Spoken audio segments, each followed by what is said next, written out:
বিজ্ঞানী আইনস্টাইনের যে ড্রাইভার ছিলেন তিনি একদিন আইনস্টাইনকে বললেন, স্যার আপনি প্রত্যেক সভাতে যে বক্তৃতা দেন সেটি আমার মুখস্থ হয়ে গেছে। আইনস্টাইন খুবই আশ্চর্য হলো এবং বলল, আমি পরবর্তী বক্তৃতা যেখানে দিতে যাব সেখানে আমাকে কেউ চেনে না, সেখানে আপনি ভাষণ দেবেন এবং আমি আপনার ড্রাইভার হব।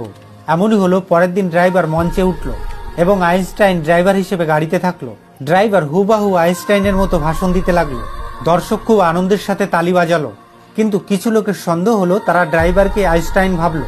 তাই তারা ওই ড্রাইভার ব্যক্তিটিকে বলল, স্যার আপনি যা কিছু এখনই বললেন তার একটু সারসংক্ষেপ এখন বলতে পারবেন? তখন আসল আইনস্টাইন ভাবলো, এবার তো বিপদ এসে গেছে, এবার মনে হয় ড্রাইভার ধরা পড়ে যাবে। কিন্তু ড্রাইভারের উত্তর শুনে সে অবাক হয়ে গেল। ড্রাইভার উত্তর দিল, এই সামান্য কথাটুকু আপনাদের মাথায় আসলো না? আমার ড্রাইভারের কাছে জিজ্ঞাসা করুন, সে আপনাকে বুঝিয়ে দেবে।